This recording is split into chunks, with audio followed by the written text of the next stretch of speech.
¿Quién dijo que el agua y el aceite no se mezclan? Y que un equipo de 2 no estaba completo ya. Desde niños aprendimos que somos tan distintos Que nuestras diferencias nos complementan. Nuestro objetivo es crear conciencia, Reflexionando acerca de todo, sin filtros. para inspirarte a seguir avanzando. Y que te cuestiones lo que nadie se pregunta. Mi nombre es Yeu Rothbard El mío Manuel Rothbard y esto es Entre Dimes y Directas. Saludos a todos, gente. ¿Cómo están? Buenos días, tardes, noches, madrugadas.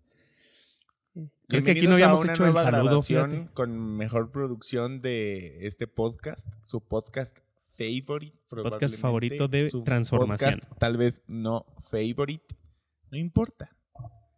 Lo importante es el contenido y que pueda compartirse. Ojalá lo estén haciendo quienes ya les haya funcionado algunas cosas. Al Creo que momento si de mueves grabar eso, este se va a podcast, escuchar. al momento de grabar este podcast, no hemos publicado ninguno de los de Bota 4, pero al momento de publicarlo, ojalá ya hayan compartido el contenido de los demás Sí. y que les funcione un montón de información y que ya nos hayan dado mucha retroalimentación también para poder enriquecer esto, que seguramente tomaremos en cuenta. Y pues vamos a seguir mejorándolo. Creo que va bastante bien. Ya con los bracitos es mucho más cómodo hablar. Sí, mucho mejor. Ya nos escuchamos mejor en el audio. ¿Tú cómo andas? ¿Bien? ¿Chido? Sí, ¿Escuchas chido. bien? Órale. Entiendo que sí. Bueno, vamos a empezar entonces, Yeu. Hoy vamos a hablar acerca de los enemigos del aprendizaje. O, por ejemplo, bueno, en algunos centros los ponen como formas de evadir, formas de evitar, formas de... Bueno, enemigos del aprendizaje o formas de evitar el aprendizaje también. Entre otros. Que en resumidas cuentas son 4. O inicialmente eran 4, siempre fueron 4. Inicialmente eran 4, pero bueno, yo he sabido supe en un centro que me gustó mucho la idea de agregar la quinta de la excusa perfecta. Pero originalmente son 4. Bueno, a lo mejor van a entender de qué estamos hablando mencionándolos. Que la primera, bueno, no llevan un orden en específico, pero la primera que se me viene a la mente es evitar el dolor. Tener el control. Estar en control, ¿no? O tener el control. Tener el Tener el control o Tener el estar en control, control. evitar el dolor. Tener la razón. Y... ¿qué me falta? Ay, se me fue. A ver. Estar en control, tener la Lucir razón, bien. evitar el dolor y lucir bien. Exacto. Lucir bien. Y bueno, en algunos contextos agregan la excusa perfecta, que a mí me gusta mucho. Ajá. Que incluso hay unos donde no lo agregan, o sea, no es como una quinta, sino que todos estos son la excusa perfecta. Entonces, se le Tiene puede dar más sentido interpretaciones. para mí ese último. El punto es que, bueno, originalmente se conocen esos 4. ¿Por qué 4? Pues porque son los que se pudieron encontrar dentro de los más comunes. No quiere decir que sean los únicos, no quiere decir que son exactamente esos. No, mientras tanto creo que los podemos explicar bien porque básicamente es con los que hemos estado trabajando mucho tiempo cuando estuvimos impartiendo talleres en transformación. Ujú.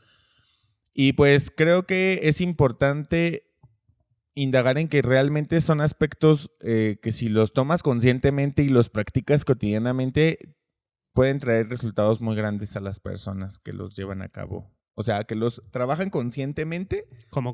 Sí. Porque muchas veces pasa porque en el taller comúnmente no suele explicarse a detalle ese cartel durante los talleres. Se toma en cuenta en gran parte. De hecho, por ejemplo, en el básico es el que yo uso al iniciar el taller y se queda todo el fin de semana. Pero no se explica a gran detalle. O sea, se vuelven hasta cierto punto un tanto irrelevantes por no tener un ejercicio que explique eso. Sí, no hay una... No hay... Porque no sea tan complejo como otros módulos dentro del taller. Por ejemplo, Víctimas Responsables es un módulo más complejo. El juego de rojo y negro con el aprendizaje ganar-ganar es más complejo que solamente esa parte de explicarlo. O sea, incluso no se toma mucho tiempo para explicar eso. O sea, sí es No, es breve. como que nada más se mencionan y es como... Estas actitudes no te van... Porque no son maneras de ser, son actitudes. Estas actitudes Sí, son maneras de actuar. no te van a Funcionar. favorecer o funcionar durante el entrenamiento. Yo lo por eso menciono incluso se como mencionan que como la enemigos del aprendizaje, invitación ¿no? que hago yo durante el fin de semana en el taller es no acceder a esas actitudes que explica ese cartel. Que pues en grandes rasgos, para poder explicarlo, porque no sé si en tu taller básico o primer taller o como le llames lo hayan explicado, lucir bien pues creo que se entiende demasiado fácil, sin embargo No, muchas porque hay veces se muchas malinterpreta. Está bastante malinterpretado incluso ese de... lucir bien. De lucir bien. Porque mucha gente lo interpreta como la cuestión de... estética. Ajá, y no necesariamente va a lo estético. O sea, mucha gente está de ahí con tu lucir bien porque te quieres acomodar el peinado. Ah, mira qué irónico. Ajá, justo lo que me acaba de pasar. Sí, porque acabamos de volver de una parada. Si lo notaron, coméntenlo. Hicimos un corte técnico aquí en el podcast. Para quienes lo están viendo en video. Ajá. Bueno, se va a notar porque traías el gallo y luego ya se desvaneció. ¿Quién lo diría? Mágicamente. Hacemos magia en este podcast. Y bueno, por ejemplo, podemos aclarar primero ese punto, yo. Lucir bien se trata más de querer quedar bien. De querer mostrar una faceta, una fachada, una cara o una máscara de que todo está bien, de que todo está perfecto, de que yo soy súper amable y lindo con todos. Como lo que socialmente entendemos por bien o por bueno. Ajá. Y piensan que entonces como no te importa el lucir bien, pues te vas a descuidar tu aspecto físico. Y no va por ahí. Sí. Siempre cuando explico la parte esta en el básico, yo les digo, lucir bien viene desde la parte emocional y social de etiqueta en la que entendemos que no tenemos emociones, no malinterpretamos, no cualquier cosa que sea como mal vista, como en la parte de relacionarnos en un espacio con más personas, que la invitación es que no se haga.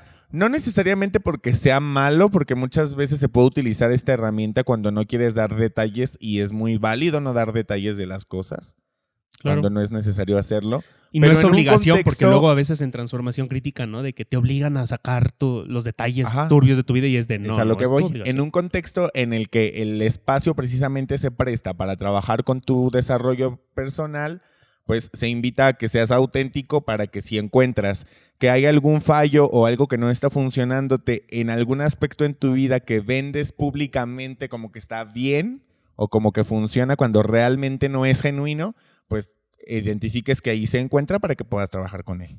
Entonces, lucir bien, nada más aclarando, no viene desde una perspectiva de imagen, aunque sí hay personas que cuidan demasiado su imagen para poder aparentar que lucen bien, sí pasa, o sea, no está peleado. Sin embargo, no es únicamente eso, implica más que solo eso.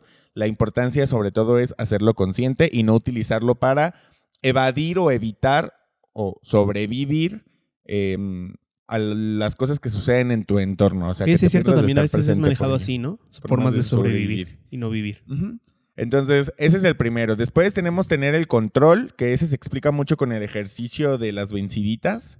Yo tengo la razón, tener la razón, Sí, no. Tener la por eso razón, te digo, por eso yo suelo decir estar en control, nada más como para que sea más fácil separarlos. Claro. Sí, porque... Tener la razón, voy a explicar ese que se explica comúnmente con el juego ese de las venciditas de yo tengo la razón, no, yo tengo la razón, no, yo tengo la razón. Bueno, hay que hacerlo visualmente, también un poquito para que se... Yo tengo la razón, no, yo tengo la razón. Ajá. Bueno.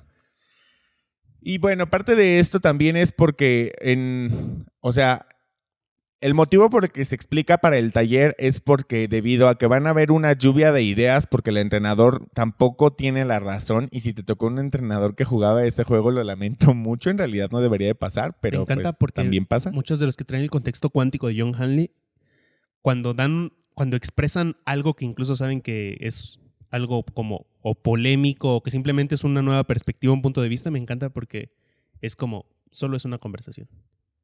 O sea, me gusta que una manera de decir solo es un punto de vista más, ellos lo manejan como solo es una conversación. Entonces, te explican algo y incluso el mismo entrenador te dice, pero bueno, al final esto solo es una conversación. Sí. Entonces está no bueno. Es una manera de minorizar la conversación, sino de dar a entender que pues depende nada más de las creencias de alguien y ya. Ajá. Entonces, pero sí pasa que en esto de tener la razón, hay entrenadores que venden la idea que en su taller ellos tienen la razón y realmente no debería de ser así, porque aquí estamos hablando parejo. O peor, yo como participantes, como staff, como oficina, como cualquier ámbito que se trabaje dentro de transformación. Yo quiero aclarar un punto importante y es, también presta atención a las acciones más que a las palabras. Sí. Los hechos hablan más fuerte. Como el cartel que me encanta, que es lo que eres grita tan fuerte que no escucho lo que me dices. Y también hay entrenadores o hay personas que te venden como que no, pero actúan como que sí. Ah. Entonces es pero yo no tengo la razón, pero si no estás de acuerdo, vete. Sí. Es como, entonces quieres tenerla. O sea, sí también hay que ver cómo realmente se manejen durante los entrenamientos. Y no tiene nada de malo al final del día. Si tú eres de la clase de personas que te gusta tener la razón, adelante. Yo explico en el ejercicio lo desgastante que resulta en la interacción social pelear, tener la razón, porque es un motivo causante de algo tan grave como una guerra. Entonces, la guerra es consecuencia de que una persona haya querido tener la razón, entonces muchas personas pierden por eso. Divorcios, separaciones. En un espacio en el que está sucediendo que vas para aprender nuevas herramientas e incluso desaprender creencias que tú ya tenías, es importante esta apertura a conocer algo nuevo. No necesariamente implica que te quedes callado y entonces digas, sí, estoy de acuerdo, sí, estoy de acuerdo, porque es parte del propósito del taller que el participante contribuya en él. Sí creo que gran parte de los espacios para compartir y la guía de cómo llevar a cabo las herramientas y la explicación dependen del participante, porque los entrenadores o coaches debemos estar preparados para que las personas guíen esa parte en el área de compartir lo que estás aprendiendo de los ejercicios y cómo poder aterrizarlo para tú mismo poder aprovecharlo en el siguiente paso en el taller. ¿A qué me refiero con esto? Muchas veces se entiende que el taller ya está estructurado y las personas entienden como que vas en un sistema escolar a aprender exactamente de yo me quedo sentado, apunto y lo único que hago es seguir lo que el maestro me indique. Y el entrenador no necesariamente es un maestro, porque lo que él tiene son herramientas para poder explicar cómo llevar a cabo todo lo que él te va ejemplificando y explicando y que tú lo lleves a cabo en tu vida. Sin embargo, eso no implica que él necesariamente sea un experto en el tema. Él puede seguir teniendo fallos. ¿Por qué? Porque hablamos de desarrollo humano, que es muy distinto a si alguien te enseña una ciencia exacta en la que pues es importante que tenga experiencia para explicártela. Pues. Okay. Entonces, tener la razón, en resumidas cuentas, es muy desgastante. O sea, realmente lo que implica es que en el taller mi compromiso como entrenador va a ser que yo no voy a conseguir ese desgaste ni de mi parte ni de parte de ninguno de los participantes porque se pierde el objetivo que es aprender. Entonces, no quiere decir que sea bueno o malo, simplemente en ese contexto no funciona. Seguramente en muchos otros contextos en la vida de la gente no funciona y también por eso se vuelve tan trascendente este concepto. Aparte apoya a entender que se trata de una discusión y el objetivo de toda discusión es ampliar tu punto de vista. Ni siquiera es cambiar el del otro ni cambiar el tuyo. Exactamente. Porque desde ahí operan las personas como que entonces fuera como una guerra o una batalla. Y entonces, si yo cambié tu punto de vista, yo gané. A ver, nadie gana. O en realidad todos ganan en el momento en el que amplían su punto de vista. Incluso puede que yo no cambie mi punto de vista, pero que haya ampliado otros que no había contemplado. Y ese es el objetivo realmente. También me encanta como la parte de sí saber ser un cuestionador y decir, también no sé, o sea, creo que el punto de tener la razón es porque la gente se empeña más en tenerla que en descubrirla. O sea, si yo te digo que la ley de la gravedad es una ley y tú me dices, tú nada más quieres tener la razón, te digo, es que hay pruebas de eso, no me lo estoy inventando yo. ¿Sí me entiendes? Entonces, no solo se trata de no tener la razón, sino de querer descubrirla. Porque también en el no tener la razón se convierte en el respeto tu punto de vista y te quedas respetando y no hay acuerdos. No sucede nada. Lo importante al final en el resumen de que haya un acuerdo con los puntos de vista distintos es que existe un compromiso conversacional que te lleve a una acción. Al final siempre lo más importante, y lo vamos a decir en casi todos los talleres, es la acción. Porque las palabras tienen un... A ver, aquí entra la parte polémica. Échale. Yo sé que te vendieron que transformación es esta espiritual de la ley de la atracción y decretar y declarar. Que por decirlo va a pasar. Y está bonito. Cursi. Y si te funciona, pues está bien. Excelente. Y si quieres tener la razón de que existe la ley de la atracción, quédatela, súper. Pero hasta los mismos creadores lo dicen. De eso no se trata transformación. Seguramente lo metieron cuando se tropicalizó la transformación en Latinoamérica. Y estoy seguro que en algún punto de Latinoamérica algún coach o alguna coach espiritual lo metió porque dijo, wow, qué descubrimiento. Y entonces todo el mundo lo empezó a hacer. Sí. Porque ese ha sido un gran problema en transformación. Todo se ha replicado como no había nada que regulara y estableciera cómo funciona. Pero no es transformación. No le afecta, no le suma. Ahí está. depende de cada quien. Sin embargo, la ley de la atracción no es transformación.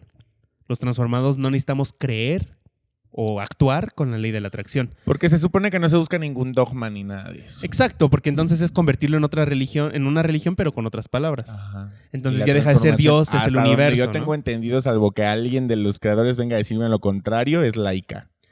Sí, y precisamente para que funcione para todos, independientemente de sus creencias e ideologías, tanto políticas, espirituales y religiosas. Wow, qué lógico suena eso. Y bueno, curiosamente, y por eso luego lo tachan de secta también. Entonces, ojo con ser cuidadosos en manejar eso. ¿A qué voy? Que basándonos en esto, las palabras no tienen efecto sobre la realidad hasta que se hasta que se lleven a cabo. ¡Tarán! Incluso en el coaching se especifica algo interesante y es una declaración tiene peso cuando quien la emite tiene autoridad. Exactamente. O sea, que yo declare algo da igual. Pero si un juez declara algo, se cumple porque es un juez. Da igual. Ahora, da igual, se cumple en un contexto específico. Si a mí un juez llega y me dice, tú te tienes que vestir así, le voy a decir, no, y ya. Pero si lo declara como una sentencia de algo que yo estoy pagando, por mucho que yo diga no, la ley lo va a hacer cumplir. Entonces... Y la ley es muy dispersa según el espacio en el que te encuentres. Las leyes que aplican en México no son las mismas que aplican en Estados Unidos. Pero lejos de la ley, el contexto lleva. Por ejemplo, una casa no tiene leyes como tal, pero si la figura de autoridad hace una declaración y dice, a partir de ahora todos van a guardar la comida de esta manera, así es. Claro. Y se puede discutir, y se puede debatir y se llega a un punto de vista, pero al final de cuentas quien tiene la última palabra es el que declara que se va a hacer. El que tenga más peso. Pero es parte a lo que también invita a eso. O sea, hablando de crecer de manera funcional las relaciones interpersonales y tu desarrollo de potencial humano, este contexto de tener la razón y poder abordarla versus respetar el punto de vista y crear un acuerdo, es precisamente eso, que aunque tú seas la figura de autoridad y que sí, muchas veces pasa que puedes tener la razón y no es ni bueno ni malo, es importante en esta relación interpersonal los puntos de vista del resto de los participantes que influyen en las decisiones que se están tomando, en el contexto que se está creando. Y es más complejo que solo lo que se explica en el básico, en el cartel. Sí, claro. Y también es parte del por qué lo queríamos hablar en los podcasts. Entonces, estas 4 distinciones que se pueden unir en una sola o incrementar una quinta, como tú lo mencionabas, resultan más trascendentes en la vida que muchas otras cosas a las que no se les presta afortunadamente o no, se les da más importancia dentro del contexto. Sí, es algo muy que realmente muy aporta mucho. Sí. Y que si se pone en práctica resulta muy poderoso. Está infravalorado, digámoslo así. Exacto. Sí. Y por eso estamos gustosos de explicar. Ahora, por ejemplo, yo aportaría algo porque yo soy una persona de mucha argumentación. Uh-huh. Si quieres tener la razón, fundamentala.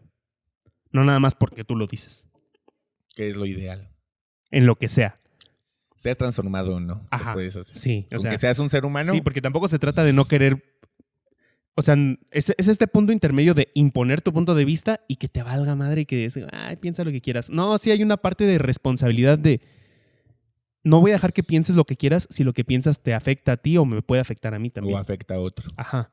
Ahí sí el piensa lo que quieras no aplica. Ahí mi parte responsable es asumir esa responsabilidad y decir, quiero por lo menos que no quede por mí. Buscar mostrarte este punto de vista, fundamentarte por qué considero que tengo la razón o que la descubrí.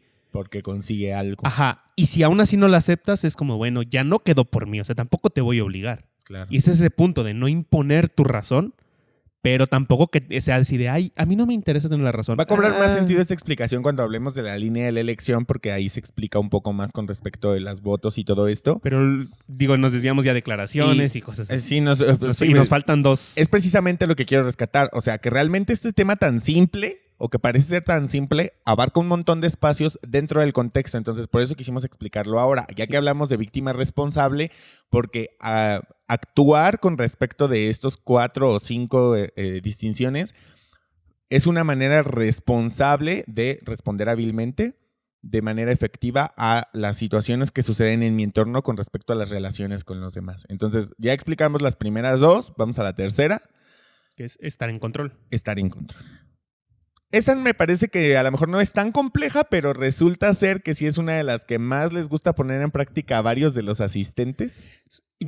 Yo hace poco estaba investigando y hablaban un poquito de que el problema con eso, de entender, es que es como algo neurológico. O sea, nuestro cerebro al principio no tiene control ni de nuestro cuerpo. Por eso a los bebés les cuesta mucho trabajo hacer muchas acciones. E incluso hacen muchas involuntariamente. Y lo va tomando poco a poco. Entonces el cerebro es como que de pronto despierta de 3 años y ya tiene control absoluto. No, claro. Entonces el cerebro va aprendiendo poco a poco a tomar el control. El problema está en que nos hacen creer en esta parte de ser responsables y actuar responsablemente, o sea, asumir la responsabilidad. Por eso el peligro de creer que todo es que tú eres la causa de todo. Quienes no entiendan esto, escuchen el episodio anterior. O uno de los anteriores. ¿Se fue el anterior tal cual? Sí, recuerdo que es el anterior. Bueno, uno de los anteriores. Ya está antes. Escuchen. El hecho de entender que tú no puedes tener, en realidad nunca tienes el control de la situación. Te sientes en control de la situación, pero nunca lo tienes. Es como, por eso yo uso la distinción de manejar y controlar. Porque muchos dicen que la inteligencia emocional, por ejemplo, es controlar tus emociones. Y yo digo, no, es manejarlas. Y dicen, no puedes manejarlas. Sí puedes manejarlas, no puedes controlarlas. Es como manejar un coche. Aparentemente tienes el control de la situación, pero si al coche le da por fallar algo, por mucho que tú tengas el control, entre comillas, no lo tienes. No lo tienes. Entonces solo manejas el coche. Y igual con la vida. O sea, la vida, tú no estás en control. Y eso te decía que tiene como un origen neurológico, al parecer, es por lo que he investigado, que entendemos que nuestro cuerpo siempre responde a lo que queremos. Y entonces nuestro cerebro, en estos atajos que le gusta tomar, asume que entonces todo funciona así. ¿A qué voy? Si yo tengo comezón en la nuca, mi cerebro le dice a mi mano, muévete y ráscate la nuca, y lo hago. Ajá. Se solucionó. Sí. Pero si yo tengo comezón en la nuca y quiero que tú me rasques la nuca, el cerebro le genera mucho conflicto. Y entonces es por eso esta batalla de querer estar en control, de decir, al cerebro es como de, ¿cómo? ¿Esto no responde a mi mandato? Yo lo explico en el taller básico, cuando explicaba esta parte, les decía, lo único que te pido que controles en el taller es a ti mismo, porque es lo que puedes controlar. Pero todo lo que tiene que ver con algo externo a ti, no. Y controlar con respecto de las reglas del taller que se explican, yo lo explico posterior a este cartel. O sea, explico este cartel y de aquí me enlazo a las reglas del taller. ¿Para? Y para explicarles que precisamente el único control que ellos pueden tener es consigo mismos. Y nada más, que no pretendan, porque pues eso aplica mucho ejemplo cuando hay algún familiar o conocido dentro del taller, que esperan que actúe de alguna forma, se comporte de alguna forma, que esperan que el uso de los materiales, que la distribución del espacio, que el aire acondicionado, que la colocación, quieren controlar. ¿Cuántos participantes no te han tocado que son los que se quejan de todo? De todo. Que la música, que el aire, que la luz, que la voz del entrenador, de receso, ¿no? Todo. Son cosas que no están en tu control. Y realmente creo que poner en aplicación esta distinción de soltar el control, sino manejarlo, que me parece una distinción muy complementaria y gracias por ese regalo, funciona bastante cuando lo empleas en tu vida cotidiana y realmente trae resultados muy satisfactorios para que vivas en plenitud, entendiendo que no puedes controlar tu entorno, sin embargo puedes manejar. Y sobre todo lo que sí puedes controlar es tu respuesta ante el entorno. Entonces, la idea es que, es la parte proactiva que hablábamos de víctima versus responsable. Porque proactivo no quiere decir que no estés inmerso en un mundo que sí escapa de tu control. Sin embargo, es como fluir. Yo llegué a esa conclusión. Fluir no significa dejarte llevar con la corriente. Solo significa dejar de pelearte con ella. Exacto. Y encontrar la mejor forma de lidiar con ella. A lo mejor solo te agarras de una rama. Que sea fácil. Exacto. O a lo mejor sí estás dispuesto a nadar en contra de ella, pero sabes que hay un momento donde necesitas descansar o dejar que te arrastre tantito porque no te estás peleando con ella. Es decir, estás nadando en contra de ella, pero no estás peleado de decir, ¿en qué momento va a cambiar la corriente de cauce? No va a cambiar el cauce. Va hacia donde va. Es como es. Lo que puedes controlar. Ahí es donde aplica realmente el todo es perfecto. Porque luego lo ponen de todo es perfecto de así está bien. No, está de la chingada. Pero es perfecto que esté de la chingada porque te permite y ya te abre algo. Ajá. Pues este es el tercero. Bueno, tenemos el siguiente, que es evitar el dolor, que es muy mal interpretado en algunos aspectos. ¿En serio? Incluso, sí. Porque yo creería que es el más... Yo les explico que evitar el dolor no significa que el propósito del taller es que te duela. A eso me refiero con que es malinterpretado. Que muchas veces parte desde que el staff, los ángeles de apoyo o el entrenador u oficina entienden que las personas tienen que salir llorando de un momento en el taller porque tiene que ser así, porque les tiene que doler, porque todos son exactamente iguales. Esas reglas muchos entrenadores y staff los deberían de entender, ¿no? Sí, porque dicen, por ejemplo, eso me pasaba mucho en algunas dinámicas, que aquí no las vamos a mencionar, o algunos ejercicios. ¿Tuviste que conectó, que le llegó? Les preguntaba el staff. Es que no estaba llorando yo. No te pregunté si estaba llorando. Sí, me pasó. Te pregunté si conectó. O sea, si tú ves que lo está interiorizando, que de verdad le está cayendo algún 20. No tiene por qué llorar. Pero creo que sí deberíamos de hablar de eso, fíjate. Se hace mucha alusión, como se enaltece demasiado al drama y a la parte promotora en transformación, malamente. Sí, porque también es como, o sea, el análisis siempre lo toman como a malo. Sí. Pero la promotoría de, sí, vámonos. Y es como de, a ver, espérate, también hay que saber cuándo tomar acción. Entonces... ¿Y de qué forma? Incluso y no estoy diciendo que el análisis funcione, no. Ni el control ni el apoyo. Cada uno tiene sus tintes y hay que saber en qué momento aplicar cada una de estas. Claro. Entonces, supongo que tiene que ver un poquito con eso de que se hace mucha alusión al drama. Por eso los entrenadores hacen un escándalo, gritan y hacen no sé qué tal. Ajá. Ándale, son muy histriónicos, algunos. Y por eso también muchos participantes están esperando a que lloren. Pero no va por ahí, entonces... La idea que yo les explico es, evitar el dolor significa que si en algún momento algo de lo que se enfrenta en el taller te duele, no es ni bueno ni malo que pase. Y siempre lo relaciono con el concepto del llanto porque pues es una manera funcional de expresar un dolor. Y es la más común. Ahí sí también es lo más natural, o sea, sí, y se entiende. Llorar. Entonces yo hablando con las creencias, yo les digo mucho a la gente, si tú eres de la clase de personas que me vas a argumentar que tú nunca en la vida has llorado, yo te pregunto, ¿qué es lo primero que hiciste cuando naciste? Ya todos dicen llorar. Les dije, ok, entonces como si eres capaz de hacerlo y en algún momento lo fuiste, puede ser que durante esta experiencia surja. No es ni bueno ni malo, no es parte del propósito del taller. O sea, si no pasa, tampoco te castigues internamente diciendo, ay, no lo hice bien porque no lloré. Si encuentras que hay información que trabajar ahí y se vale que puedas, no sé, desarrollarlo, entonces pues es excelente. Sin embargo, no es el objetivo. Porque aparte no es terapia y eso es muy importante. No es el objetivo, no es terapéutico, pero si algo duele, es importante que no se evite. No con el propósito de que yo sea quien vaya a curar ese dolor, sino con el propósito de que al momento de volverte consciente, que es el objetivo real de lo que se quiere conseguir con trabajar con esas herramientas, sepas qué duele, porque yo les explico. Cuando alguna parte en tu cuerpo te duele, es señal de que algo te está haciendo daño. Que algo no está bien, o sea, algo está disfuncionando. Lo importante de darte cuenta de que si me duele el dedo es que gracias a que sientes el dolor, porque ninguna emoción es ni buena ni mala, ni sensación corporal, te permite darte cuenta de que si te duele, algo puede o te está haciendo daño. Entonces puedes revisar qué es lo que tiene, puedes atender qué es lo que tiene y puede dejar de doler. A final de cuentas, el dolor es una respuesta para la supervivencia. Y supervivencia no es de sobrevivir y no vivir. No, sobrevivir de estar vivo, de mantenerte vivo. Vamos a ese punto. Entonces, también aquí una distinción importante para entender es dolor versus sufrimiento. Que te duela está bien, que lo estés sufriendo ya está más cañón. Ya es donde con más razón necesitas encontrar por qué duele y atenderlo. Sí, porque ahí ya, incluso el sufrimiento siento que es hasta dolor provocado. Generalmente el sufrimiento es dolor provocado, ¿sí? Porque ya no existe incluso lo que te está... Es como si te hubieras cortado el dedo, se sana la herida y a ti te sigue doliendo porque te acordaste cómo se sentía cuando te cortó y es como, ya no tienes nada, tú te lo estás provocando.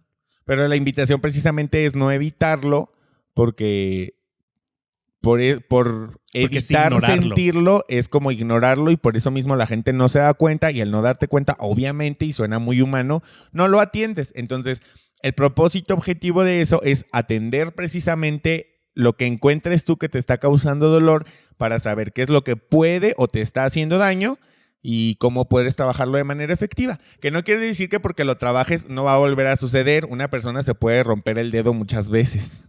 Pero incluso creo que evitar el dolor también es entender que realmente evitar el dolor no hace que no te duela, solo hace que ignores que te duele.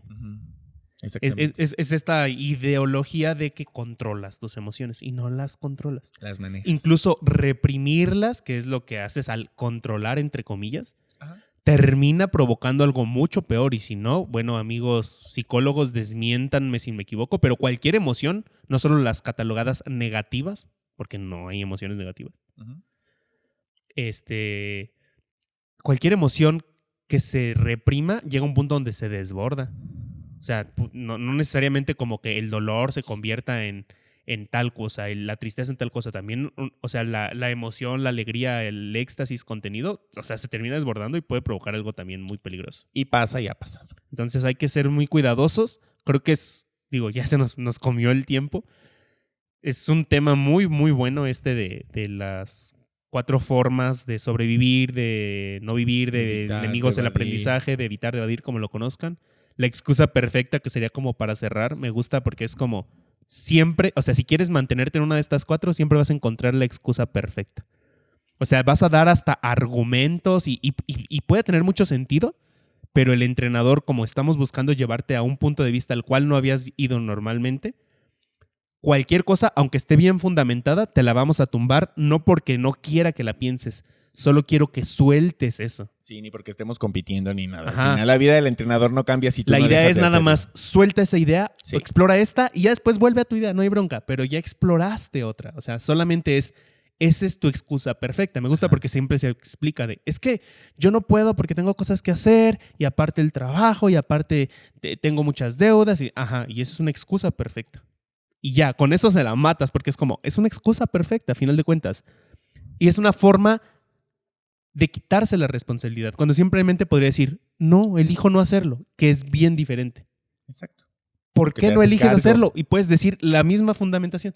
Porque tengo muchas cosas que hacer, hay que trabajar. Y puedes decir lo mismo, pero la actitud de víctima o la actitud proactiva con la que lo hagas cambia. Es decir, elijo no hacerlo porque le quiero dar prioridad a mi trabajo. Es que no puedo porque mi trabajo, pobrecito de mí. Sí, claro, es como la parte víctima de que depende de otros. Entonces, tu vida. Exacto. Y entonces, si alguien ahí, incluso yo como entrenador, te diría que no es una excusa perfecta porque lo estás eligiendo. Y en el momento en el que lo eliges, tú sabes por qué. Yo no estoy quien para tumbarte o cuestionarte el por qué lo hagas. Entonces, gran tema. Sí. Nos vamos a tener que despedir de volada. Ojalá les haya aportado. Este fue un podcast muy, muy puntual con y muy mucho contenido. Sí, con mucha carnita. Sí, está sustancioso. Muchísimas gracias, gente, por habernos escuchado. Ojalá que te haya aportado algo. Compártenos en las redes sociales. Déjanos tu punto de vista. Estamos bien abiertos a leer. Si es hate, pues lo vamos a ignorar. También nos va a valer madre. Pero pues, tú decides. Pero igual, funciona. El algoritmo lo capta bien como interacción. Así que igual nos ayudan. Muchísimas gracias por habernos escuchado o visto. Nos vemos o nos escuchamos muy pronto. Cuídense mucho. We love you. Bye. Hasta luego.